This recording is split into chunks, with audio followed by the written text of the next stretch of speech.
Sulara mı yazdın? Sulara mı yazdın? Rüzgara mı yazdın? Tez unuttun Mor kız gel, mor kız gel. Dağlara mı yazdın? Çok seviyorum ben geçileri sevmem mi hiç? Geçileri ben kucağımda büyüdüm. Çok severim. Geçiriyorum götürüyorum. Geri dönüşte de mutlu oluyorum. Hayli zaman oldu, ne aradın sordun, hayli vakit oldu, gelmedin. En çok yörüklüğü seviyorum. Dağları gezmesini seviyorum. Çocuklarımız da bizim yaptığımız kadar onlar da yapar. Kimse o vatanı terk etmesin. On yörüklerde biziz. Sen beni yordun, dağlara mı yazdın, sulara mı yazdın, rüzgara mı yazdın? Yani biz öldük mü? Bizim bu yörüklük bitti. Bu Osmanlı'nın tarihi işleri bitti abi. Kim ne derse desin inanmam ben. Rüzgara mı yazdın? Harman sürülmedik sonra bünev olmaz. Kim ne derse desin. Harman sürülecek ki bünev olacak. Çapı olun hadi vay. Peynir kaç para? Zeytinyağla değişsek. Bana deri peyniri lazım. Deri peyniri 1000 lira. Zeytinyağla değişelim. Tamam 5 kilo zeytinyağı 1 kilo deri peynir. Olur.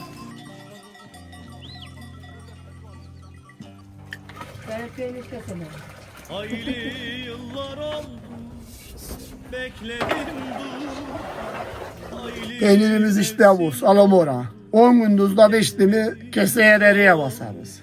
Kaşığın sapıyla basıyor. Bir 5 kiloluk şu ağza çıkmadığına 5,5 kiloya kadar peynir aldırıyor. Sıkıştırıyor. Ondan peyniri doğru müşteriye.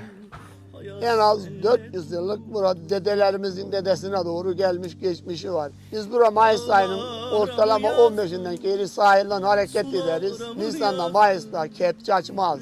Sözüm ona katırlarla, develerle, düşak akarda buraya göçer gelirdik. Bu evler kapalı olurdu. Kapılarını küreklerle açtığımızı biliriz. Kürekler. Rüzgara mı yazdın?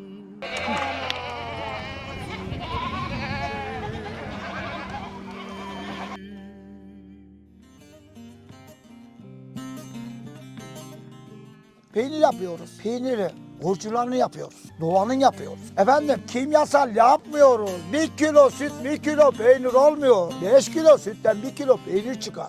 Gel kardeşim 5 kilo sütten 5 kilo peynir olur mu? Bak hayat sağlığına zararlı kimyasal atıyorlar. 5 kilo süt donuyor. Kavanoza katıyorlar saklama kabına.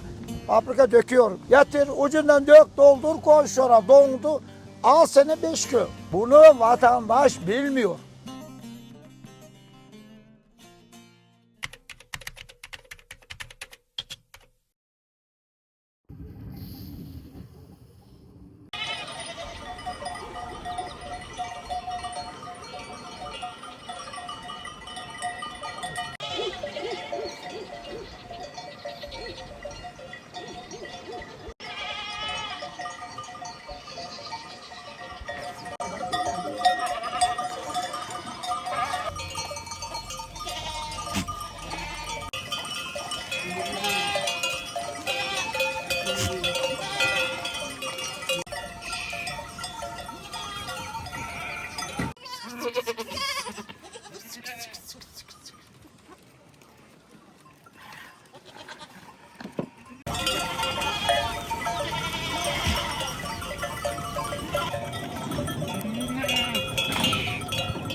Çapı olun hadi vay.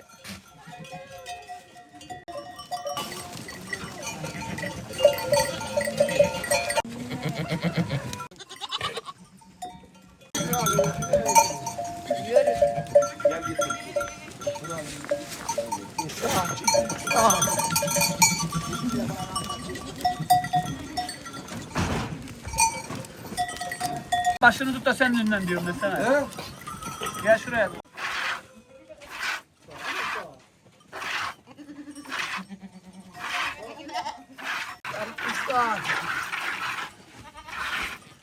Hadi. Dur bakalım Sapı Gülü.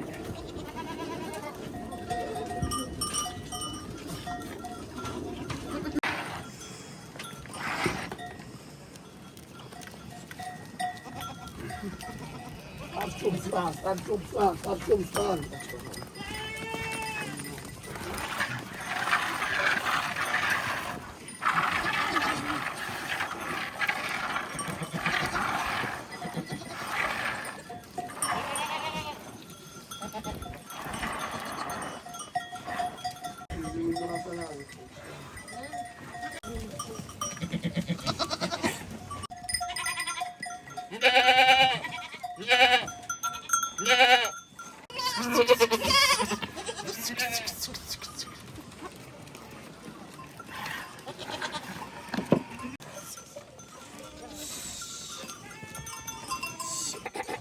Bu deli bu.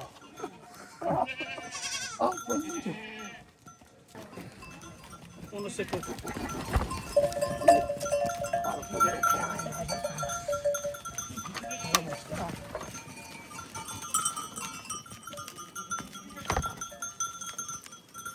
Rahat ol.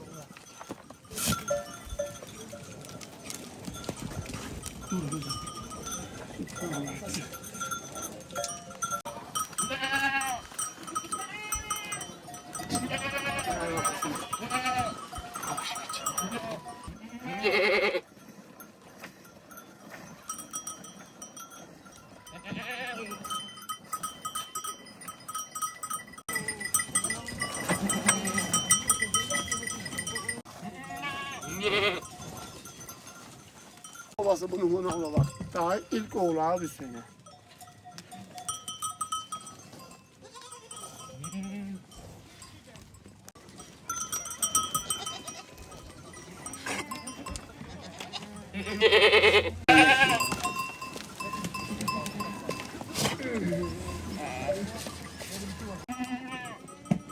Hadi gel.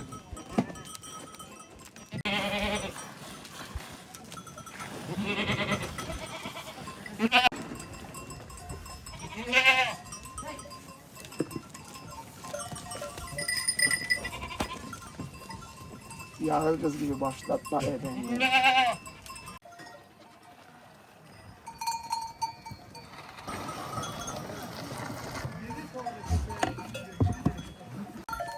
Geri çıkmasınlar, hadi şuna.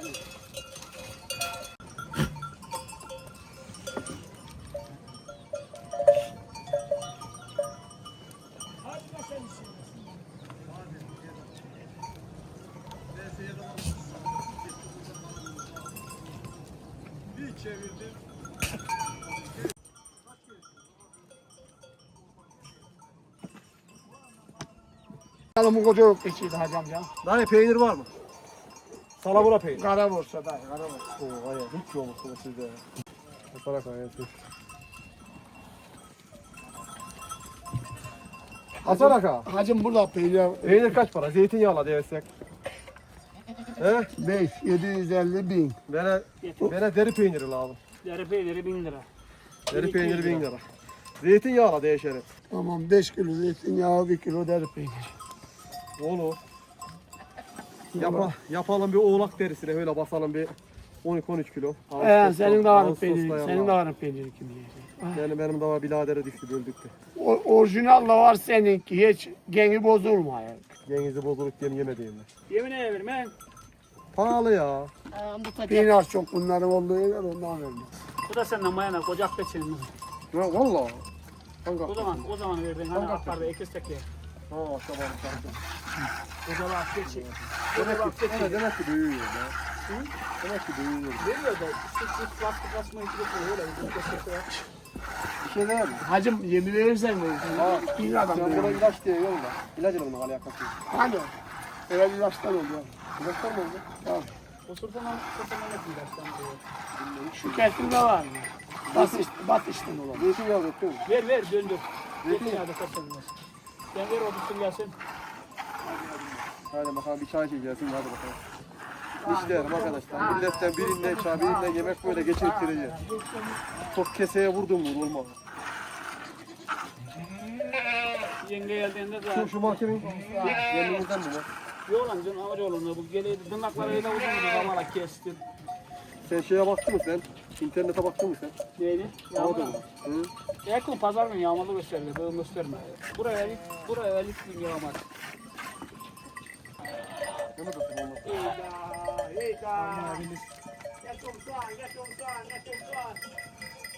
De şimdi oha.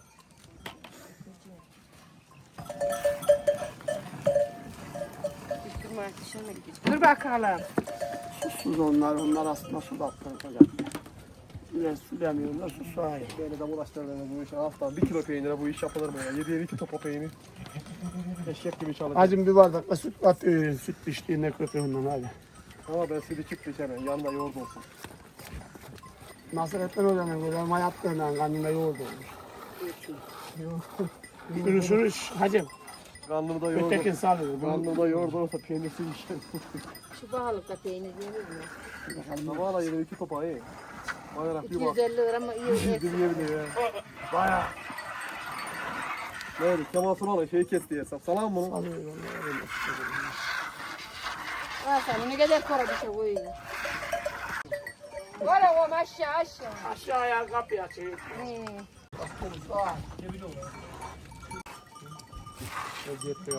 Böyle yakasına biraz köpeğe baktıracağım. Arkadaş onlara vay bir kahve yapın gelin arkadaş ya ayran yapın gelin diyor. Al gel. Hacım işte en kral geçi bu. Hacım Abi herkesi yörük Mustafa'da. mal sıkarız arkadaş ayran vermeyiz ya.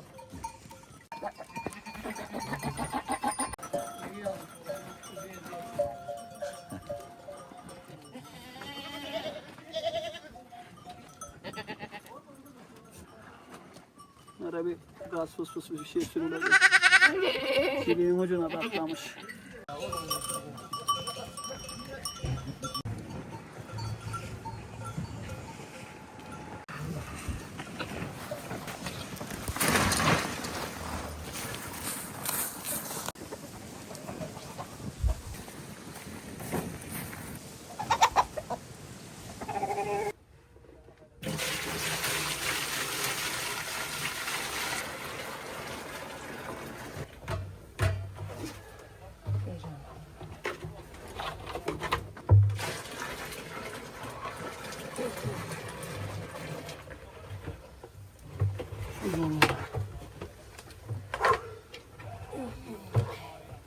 Bu evlerde olan peynir sadece evlerde olmaz.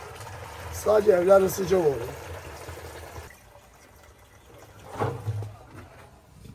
Biz burada dereye attık, orayı vallahi verdik, babası 3 ayda olur, ondan geri yeniden atarız. Orada kendi suyu salar.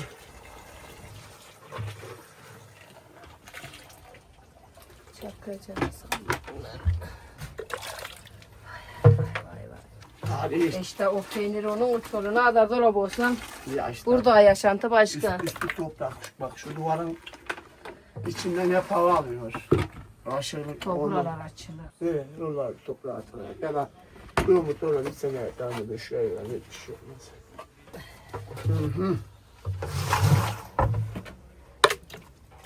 Ben peynir keselim.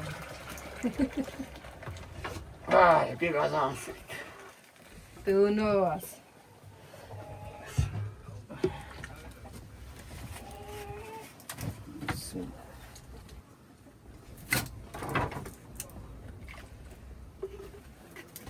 İşte seni dediğin bu. Dur şeyin içine. Baston da bu, şöyle bastonu bak. Çengelliği buna desin, baston. Eğilmiş ama diyorum ya.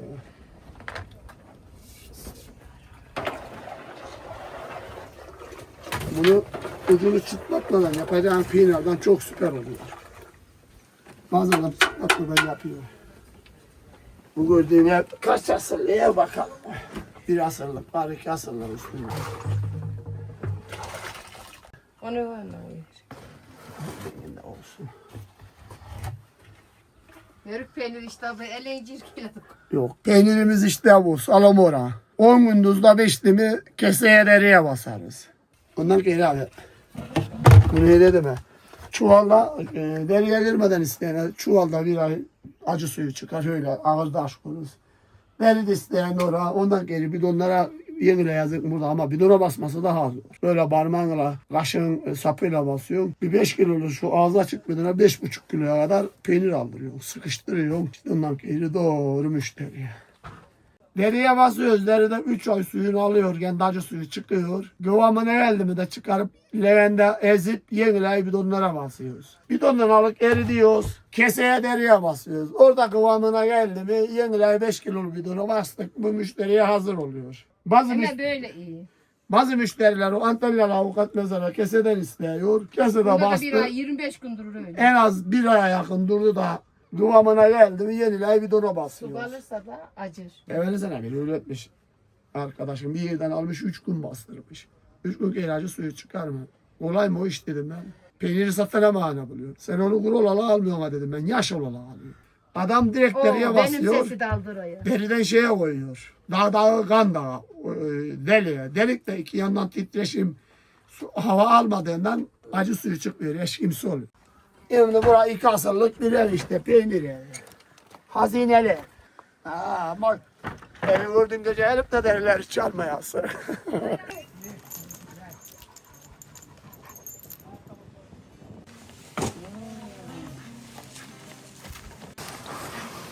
Alanya'nın Çakallar Köyü'ndeniz. Bura Alanya'nın Toroslar mevkii, baş yaylası, haritada Geyik Dağı olarak geçer, biz Giyi olarak anarız. 2800 metre rakamlı.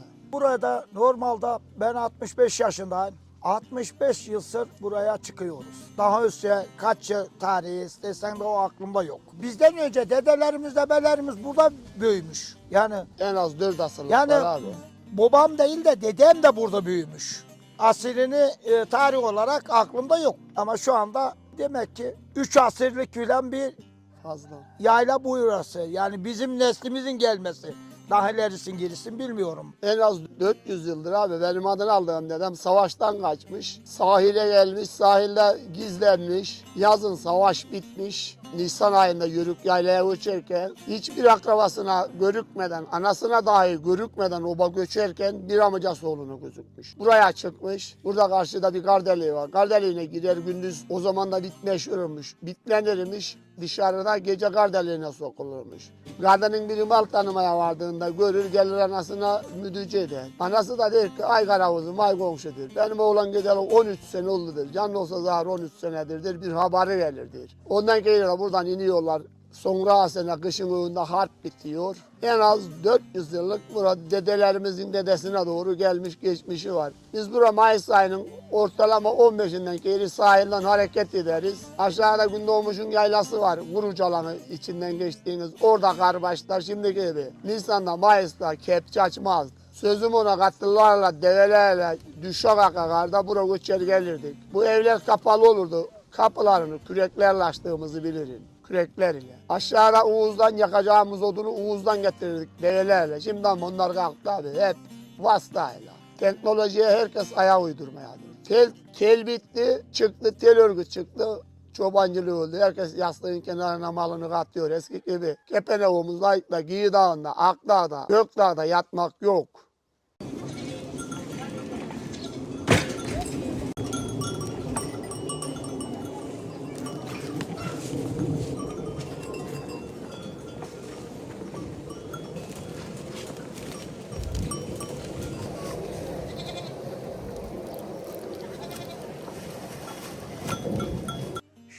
Şimdi bu mesleği önceden bu çobancılığı ebeden dededen kalmaydı. Şimdiki bir turizm aynı bir saat yoktu. Yani bir gider yoktu. Göresek edet oydu. Şimdiki çocuklara oyuna yet desen gitmez. Ücret versen gitmez. Ama bizim günümüzde bu yoktu. Bu töre eskiki Osmanlı'nın töresiydi. Şimdiki töre yok. Osmanlı'nın töresi bitti. Osmanlı töresi bitti şu anda. Bizim de orijinal. O zaman da doğru ayran bulamazdın. Yani o zaman da zehre bile yoktu. Gündoğmuş'ta Konya'nın Bozkır kasabası vardı. Develerle oradan getirdik yaşantımızı, yiyeceğimiz, içeceğimizi. Mecbur çobancılık yapacağız, can keşini yiyeceğiz. O zaman da ekin ekmek bile yoktu. Vardı da. Kimya yoktu, ihtiyaç yoktu. Bir koyun sürüsü yatıracaksın, dağ sürüsü yatıracaksın. Onun için mezmuru çobanıdı. Yaş biraz kemalını bulduktan sonra da yedik de başka bir işe girme gücün kalmadı. Onun için mezmuru bu mesleği gençlerimiz yapmayacak da biz kendimiz işte küpesiye, ahratlığa gidesiye idare edeceğiz. Başka yolumuz yok. Başka yolumuz yok. Bu ömrümüz bitti mi? Hepimiz de bitti. Yani biz öldük mü? Bizim bu yörüklük bitti. Bu Osmanlı'nın tarihi işleri bitti abi. Kim ne derse desin inanmam ben. Benden olan Allah'a emanet bir olan var. Benim gelip de 300 malım güdecek değil. Oğlum ben de bittim. Yayla da bitti. Toroslar da bitti. İşte bitti ama bunun neticesinde bunun neticesi de şudur. Turizm çıktı. Her mesleğin bak her mesleğin ben kendim görüyorum çobanım ama her mesleğin işi bitti. Ekmeğimiz bitti abi. Kim ne dersiniz? Bu yaşantıyı da bulamayız. Benim Allah'a emanet bir oğlan çocuğum var. Benim oğlan çocuğu benim mesleğe devam etmeyecek turistin şeyiyle, ekmeğiyle. Ya turistten gelen ekmek ne olacak ya?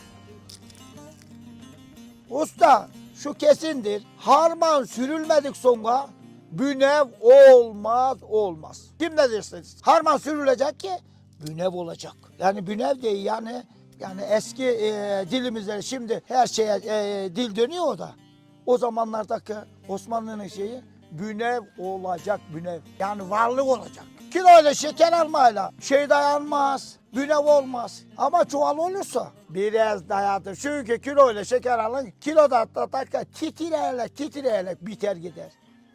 Ama bir çuval şeker alırsan yediğin belli olur.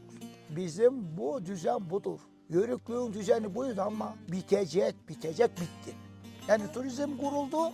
Yani atalarımız şöyle derdi. Delik tüfek çıktı, erkeklik bitti.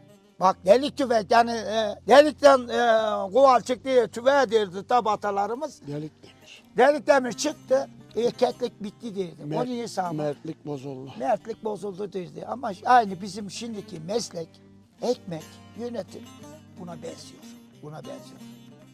Yani turizm bitti, çiftçilik de bitti, her şey bitti. Senin bir oğlan çocuğu, bir kız çocuğu var. Ben turizme gideceğim, edeceğim. Ya ama bizim neslimizin gideri bitti. Osmanlı'nın gideri bitti abi. Osmanlı'nın gideri bitti. Öyle bir düşünün. Bitmedi diyebilin. Bitti. Peynir yapıyoruz. Peyniri, oruçlarını yapıyoruz. Doğanın yapıyoruz. Efendim kimyasal yapmıyoruz. 1 kilo süt 1 kilo peynir olmuyor. 5 kilo sütten 1 kilo peynir çıkar. Bunun sağlığı gabittir. Yani der ki ya 5 milyonu 500 liraya peynir mi olur? Kardeşim 500 liraya hayatı değişiyorsun sen. Neden değişiyorsun? 1 kilo peynire 5 kilosu da 1 kilo peynir ilaç atıyor. İlaç atıyor ne oluyor? 5 kilo süt 5 kilo peynir oluyor. Maalesef olmaz. Ben yayık yağarım, koyun sıkarım, peynirini yaparım. Bunun içinde ben bilirim. 5 kilo koyun sütünden 1 kilo 250 gram salamura peynirlik çıkar. Ama artısı bizim peynirler fiyatlanırlar. Gel kardeşim 5 kilo sütten 5 kilo peynir olur mu? Nereden olacak? Atıyorlar hayat sağlığını. Bak hayat sağlığını zararlı kimyasal atıyorlar. 5 kilo süt donuyor. Kavanoza katıyorlar saklama kabına. Fabrika döküyor. Getir ucundan dök doldur koy şora dondu. Al sene 5 kilo. Bunu vatandaş bilmiyor. Biliyor hesabına gelmiyor. Yani bunun için bizim şeyler bizden gittik sonra değerleniyor. Bizde üretici olarak bizde değerlenemez o. Bunu da yani şeyler. Hani bizde değerlenmiyor. Evvel üreticiden aracıya gittik sonra. Bizim peynirler 500 lira, peynir 2000 liraya buluyor. Abi daima zarar eden üretici Türkiye'de üreticiye önem veren yok. Komisyoncu süpürüp gidiyor ortalığı. Biz 150 yıllık zam koyuyorsak komisyoncu %2000 koyuyor. Bu sefer de ortada halk oluyor ezilen.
Geçen de şeyinkiler bir saldı. Uzun giderken. Tordan ta ortalana. Müthiş bir yer ama ya.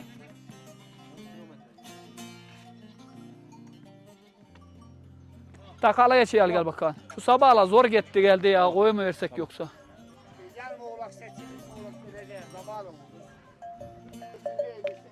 Buraya çıksın. Buraya beri yanına dur.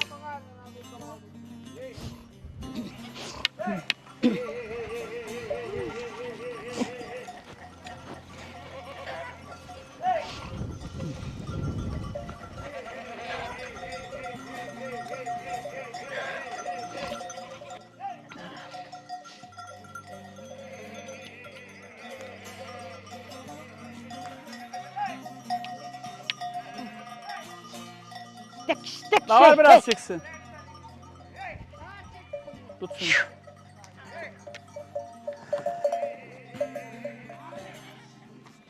Tane. Bekle dur. Yine.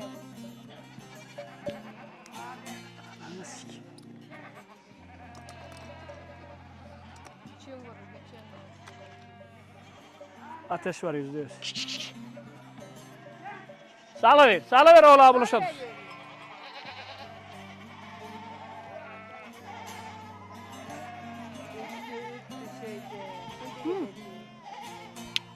Emine yenge haydi dolan olmaz sonra ya. Davar bek! Tek! Ya peki.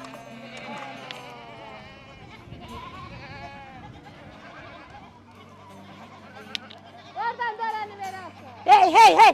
Nereden bakan? Şöyle şey. Salmadı, ta vuralım 2,5.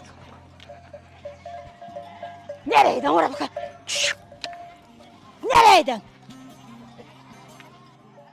Şşş! Tek tek. Şşş! Nereyden? Nereyden bakan? Şşş! Nereye diyor? Şşş! Hey!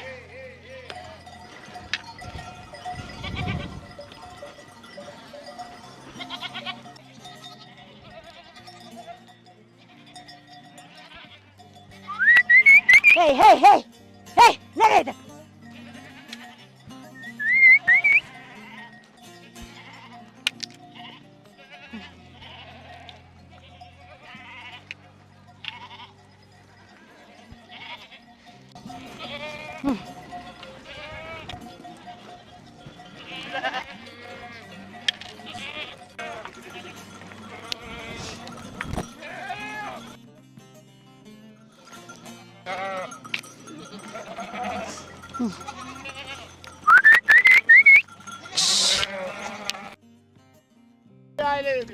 Hey hey hey!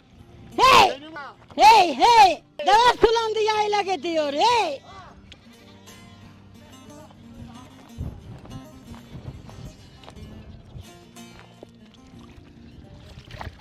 Hey hey hey!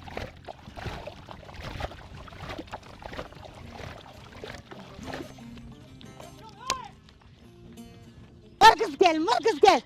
Gel. Marcus gel, gel, gel. Marcus gel, gel. Gel. Marcus gel, gel.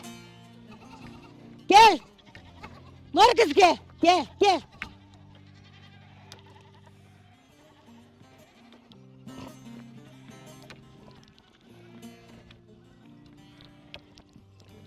Çok seviyorum ben geçileri.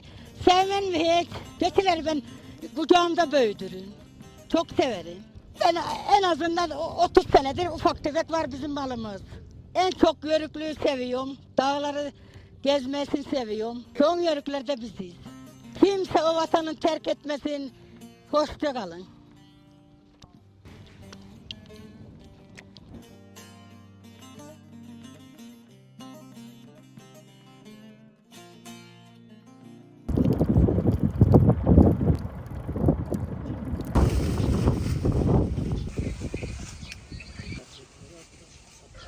Bu yağları çıkarırız. Kılını kırpmayız.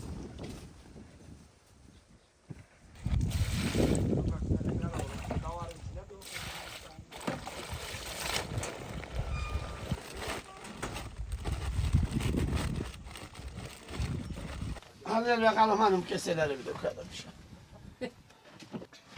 Müşteriler peynir bekleşir. Al gel. Oradan iyi almazsın usta falan ne geçirirsin. İyi bura çok güzel. Çekmesmelerini dökelim.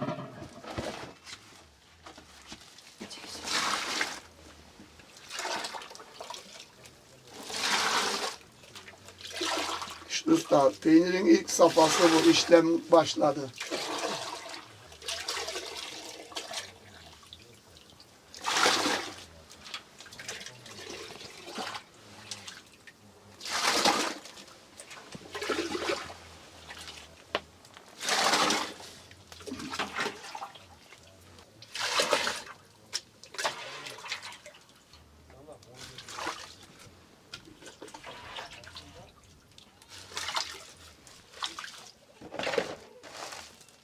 Keselim bakacağım şu. Onu hemen suyu katalım oraya.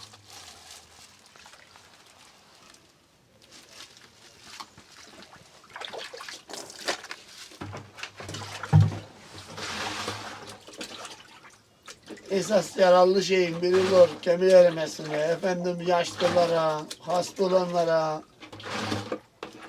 Gittiğimiz her gıdada peynir altı suyu loru var bunlara yazar hiç. Okumadan ha gel. Ve işkiliği çok.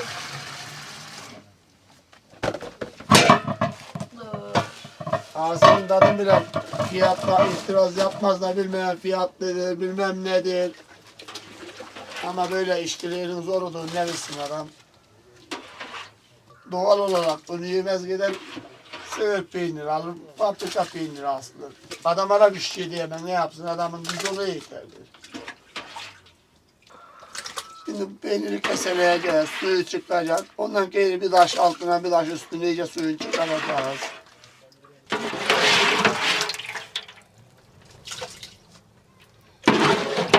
Eskiden koca bakır kazanlara çalınırmış. Bakır kazanlar peynir almıyor. Helki vardı bakır helki. Şimdi Hep naylona binmiş. hep naylona bindi sağlık kalmadı.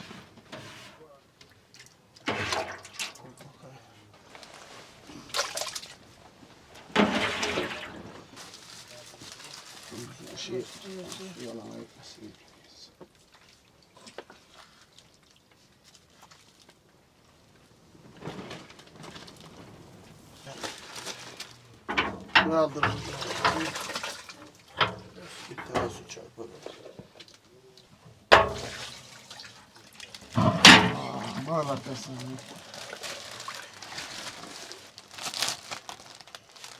Salıverse. Al sana ya. Dur kazanın içine koy bunlar dur da suyu aksın. Suyu şuraya çekelim.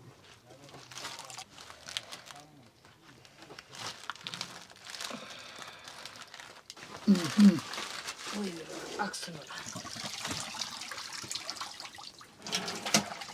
Yavaş. O takın da bir üstüne.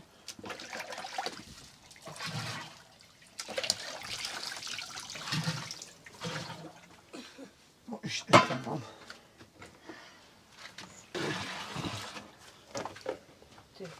İşine dökün. Suyuna da nur çıkacak çökelek.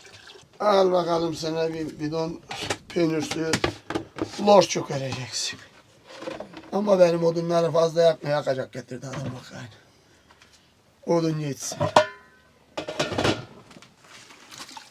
Şimdi abi, bunu abi hora odunun altına hokevenin yakacağından koydum mu odundan daha iyi çıkıyor. Bu bir de biraz soluşacak ondan kerilgenleri alacağız. İlgenlerde yenileye taşıra bastıracağız. İşte bizim bu sahnede bura. Dolap bizim.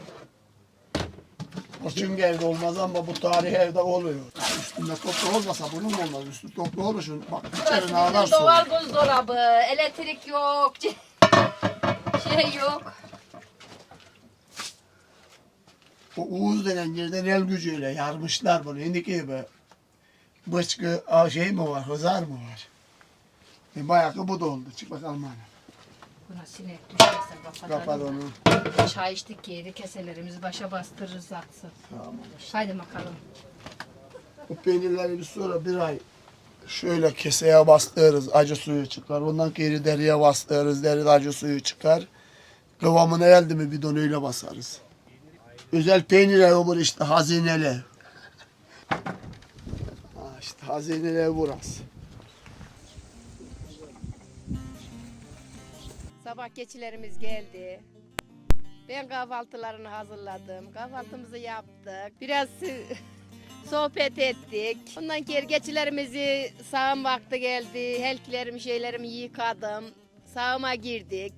Kayınvalidem ile eşim getirdi. Sağdık. Birlikten güçtü. Doğada yaşıyoruz. Hep ben yapmıyoruz. İşte ailecek, berabercek yapıyoruz. Ben bunlar gidiyor öğlen sütümü değerlendiriyorum. Peynir yapıyorum, taşa bastırıyorum öyle. Geçim kaynağı bu. Yapacak bir şey yok. Hayatta da en şey yaptığımız Toros Dağları sevdiğimiz. Önce babam sağlığında da gelirdik. Biz bu malcılığı yaptık, koyunumuz vardı. İşte babam vefat etti. Gelmeye verdik, yalnızdık. Ondan sonra işte bunu öyle 20 senedir de geliyor. 20 senedir. Ya oğlum vardı, Trabzon'dan kayboldu. Kaybettim onu. Geçim kaynağı çocuklarla, kız çocuğu var okuyor Alanya'da. Mücadele devam. Allah sağlık sıhhat versin. Mayıs 10-15'te Toroslara çıkıyoruz. Kar, kış. Vasıta bile işlemediği zaman oluyor. Gündoğmuş'un Kuruca Yaylası'ndan buraya kadar merkeplerle kar teptiğimiz zamanlar oluyor. Buraya geliyoruz. Burada biz arkamızda veya merkeplerde getirdiğimiz erzağı yiyip içerken o vitesiye yolları açıyor belediyeler. Vasıtalarımız Kuruca'da oralarda oluyor. Erzağımız onda yüklü oluyor. Onu buraya getiriyoruz. Burada ekin harman zamanına kadar kadın olmadan kalıyoruz. Biz yemeğimizi kendimiz hazır edip sağımı kendimiz sağdığımız zamanlar oluyor. Gündüz gidip gelip gece bu evlerin ilk yanına vuruyoruz. Akşam odun ateşinde yemeğimizi yapıyoruz. Şimdiki gibi tüp, ocak yoktu. Ceyran yoktu. Ceyran 3-5 senedir geldi. Buradan sabah kalkıp gene kahvaltımızı yapıp dağlarımızı çayırlara, mallara, dağlara sürüyoruz, getiriyoruz. Temmuz 15 dediğinde harman yayından ailelerimiz geldi mi yavruları seçip sütünü peynire çeviriyoruz. Daha önceleri buradan sütünü peynirini develerle, katırlarla Bozkır'a götürdüğümüz zamanları da biliyorum. Bu yolun yapıldığı zamandan önce yol yoksa pazara doğru götürürdük. Yollar yapıldı, gelip müşteri şimdi burada ayağımızda alıyor, yetiştiremiyoruz. Organik olduğu için ağzının tadını bilen bir daha diyor. Dünyanın dört bucağından müşteri geliyor. İşte burada iyi kötü yaşayıp gidiyoruz. Kula kulluk etmiyoruz. Tamam belki artmıyor ama güzel bir hayat. Gamdan, stresten, ırak, nevlen, çarşı gürültüsünden, arabek sözünden vesaire çarşıda kavgadan niza rahat yaşayıp gideriz. Hayat biraz pahalanma ne yapalım? Eylül'ün 15 dedi mi önceden evlerimiz giderdi kendimiz kar basasıya burada erzağımızla merkeplerle kalırdık, kepenekle yatırdık. Tabii burada kışlamayı düşünüyoruz ama bu mevkide kışın hayat yok. 40-50 metre kar yağdığı zamanlar olur bu çukurlara. Evvel sene sahillere kar yağdığında bir hafta kalkmadığı zaman oldu. Bir hafta verdik yemi, 1-2 çile ormanı kestik. Onu yedi yattı. Biz de zobamızın başında kavurgamızı patlattık, yedi oturduk. Bu zamanda elden bir çoban tutmayla malcılık yapılmaz. Çünkü elin adamı yer ekmeğini alır paranı malına bakmaz. Kendin yaptın mı daha karlı olur.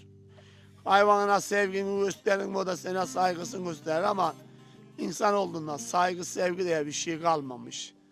Bir de telefon, internet çıkmış, dünya bitmiş. Aklı olan telefonu cebine katmasın. Sadece haberleşme aracı olarak katsın. Allah herkesin gönlüne göre versin.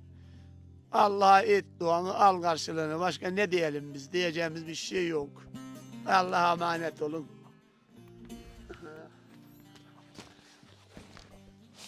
Dağda Yaşam ailemize selamlar. Her çarşamba olduğu gibi haftada bir gün Dağda Yaşam sucuklarımızı üretiyoruz. Kendi üretimlerimiz et sucukları güvenerek de yiyebilirsiniz. Bizim çocuklarımız bile biz bile bunu çiğ yiyoruz. Biz bunları Dağda Yaşam ailemiz için üretiyoruz. Alan el olmayalım, veren el olalım. Hayat paylaştıkça güzel. Dağda Yaşam sucukları.